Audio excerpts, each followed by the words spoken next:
Welcome. This will be my second official Iraq memory video, and this one's going to be a bit off the cuff because I got some things going on and I can't keep myself focused to really be able to produce content like I really want to. I got some personal things to work out, so this video is not going to be perfect. I'm going to just ad-lib it. I'm just going to finish it so that way we have something. But yeah, welcome. My name is Story Patterson. I am a veteran of the United States Army. I had served for several years as an infantry soldier, and I had the privilege of spending most of that as a scout sniper while I was in Iraq. And this video is talking about and analyzing and looking at the lives of children in northern Iraq, a couple hundred miles from the Syrian border in Mosul. So these two young men are a good example of what we would consider, white collar, children of well-to-do Iraqis, right? I want you to just notice the older brother's watch and ring that's on his left arm. You'll see there with the red circle. Normal Iraqi children don't have access to luxurious goods like this. So these guys were the children of merchants. I think their dad was in the background. This young man was the son of a shepherd, right? They have a flock of sheep. That flock of sheep is worth several thousands of dollars, right? It's the family's livelihood. And this little young man would just wander all over the city and just allow his sheep to graze. But because there was not much grass to eat, they would usually just eat trash. So yeah, they would usually come to our trash pit and eat from there. Not the nicest thing, but we allowed him to do it for a little bit. This photo here, these children were Kurdish, right? We were in the outer reaches of the northernmost part of Mosul and outside of the city limits. We spent most of our time out in the country with regular people that didn't have much of anything. These children were Christians and they were Kurdish. Very good people. They didn't have, again, barely a television. This was in the afternoon where most of the town came outside to just converse.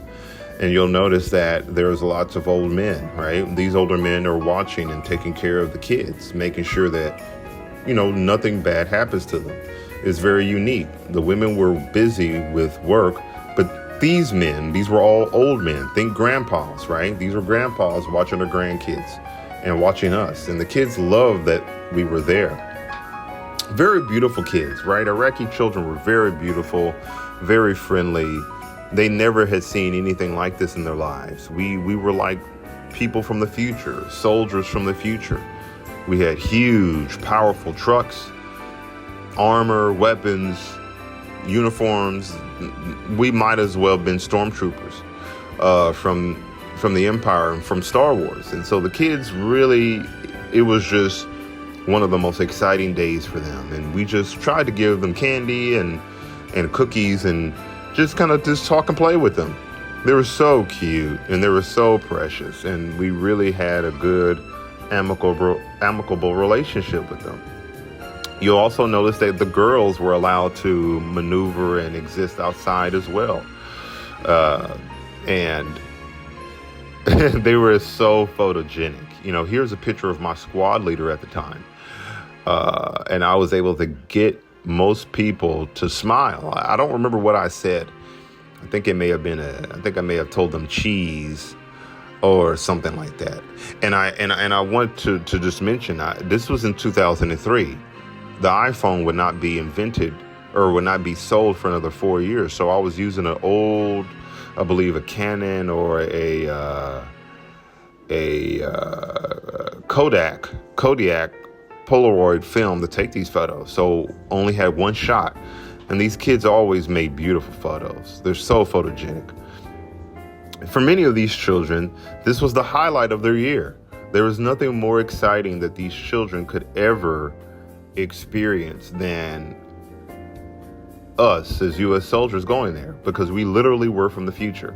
These children, most of them did not have television sets.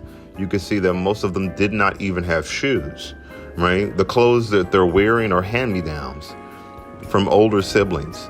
Many of the clothes you see will be mismatched, right? It looks like the sizes are wrong, the colors are weird.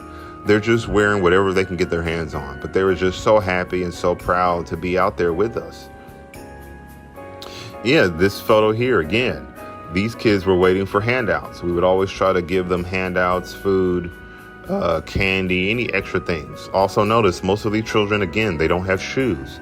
So they're walking on gravel and rocks and dirt with no shoes, right? So they had to develop very tough feet. So if you had sandals, that was a pretty decent family. Again, notice the girls. The girls are also allowed to be around the boys. There's no separation. Again, so this one here, again, another group of random boys just there. Most of these children were in their pajamas, right? They're still at home. They're still asleep. They don't really need to do anything. Most of them don't have lots of excess clothing. So what they have is what they get, and they'll wear it until they pass it down. Notice the girl in the red dress. It's difficult to see on the photo, but the little girl in the red dress just has the biggest and brightest smile that you can imagine a child to have. These children really was just a jolt of humanity in the midst of this war. And just about all of us U.S. soldiers just adored these children. We really love these kids. I mean, it was one of those things where we know that these kids have parents, but you felt the tug to even try to adopt one of these guys. Here again, one of our drivers was a lady, right? Wearing the same uniform as the rest of us, and these children were just enamored by her. They were so proud to be able to be there and just to take a photo with someone from the future. And it was a lady, it was a girl, it was a woman. And these children, it just blew these kids' minds. This little young man here with the circle, the red circle around him, again, just look at him. Look at his posture, look at his stance, look at the way he's looking at this lady soldier. He is just enamored. He is in awe of her. And like all these children were, they respected all of the soldiers, male and female alike, black, white, color, it didn't matter to them. They would talk about this endlessly, right? Just imagine us. This little guy here, he was so special, right? This little young man was so special. I called him my man, right? Because he raised up his hand. He wanted to come with us. His sister had to kind of just keep him relaxed and calm, but he was just so happy for us to be there. And he was just, the energy was just, you could feel the energy. Is this where you want to say, my man? You know, it's like, man, you got parents. I wish I could take you. And his little brother, right? This is so innocent and so sweet. And regular humans make that kind of stance when they don't know anything else. It's innocence, right? This little young guy, when I was a sniper, him and his brother had discovered our position. And in an efforts of goodwill and establishing a good reputation and just taking care of young people, he pointed at my equipment, and I just decided to just dress him up in my gear to see what he would look like, see how he felt. And yeah, he felt just so proud to be able to wear the armor of a U.S. soldier at the time. He didn't want to take it off. He felt like he was a hero. He wanted to be us. And I just took the opportunity to take a photo, and this was 20 years ago. So this young guy is probably 26 or 27 years old now. This photo here was his older brother. He wasn't interested in wearing the armor or the helmet, but he was really interested in looking through our rangefinder, a very specialized device that we as snipers use to create incredibly accurate measurements and accurate viewpoints for reconnaissance and for fire operations, right? There was a really sophisticated laser system in there that could tell us the exact range of whatever we were pointed at. And I believe it also had the capacity to fire a laser, which other units or other devices could pick up to be able to also analyze the same position. Again, this little young man, I believe his name was Muhammad, and his brother Mahmoud had found us by accident because they would go to the ceiling of their apartment block to play. And we were just there looking for some bad guys that were trying to shoot mortars at our division headquarters. And I always tried to facilitate goodwill and good tidings because, hey, you never knew what kind of people this young man would know who was in his family. So I treated this young man like family. Respect, kindness, charity, and gentleness, and allowed him to kind of play with our things. And they had a great time. And I'm sure they went back and they told their parents about it. And the father would come and visit us in the next few days. So these were the two young guys. With my partner there, I went ahead and I masked his face for anonymity. And so, they would come up to the roof every day to play. We were just there. They encountered us. I had to think fast, and I just thought about our safety and our security and our mission. And I needed these young people to understand that we were friends. We were not there to hurt them. We were just there to look for bad people trying to do bad things to innocent people.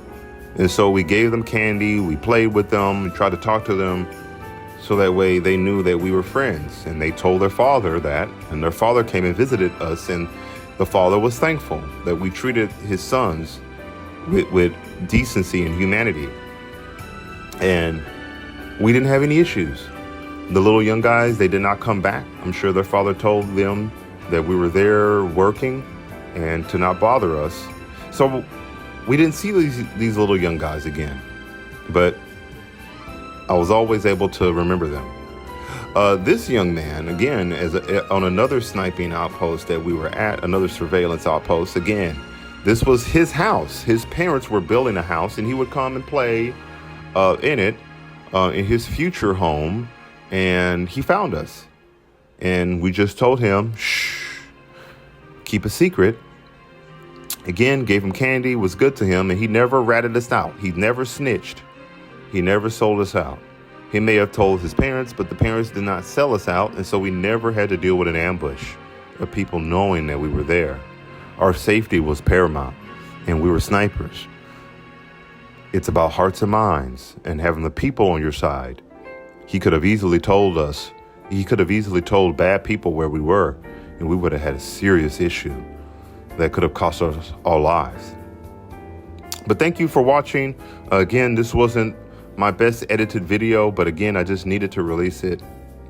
It takes a lot more energy to do these than I thought, but I just wanted to thank you for taking the opportunity to watch this video and enjoy the lives of some innocent kids, and I pray that they're all still okay.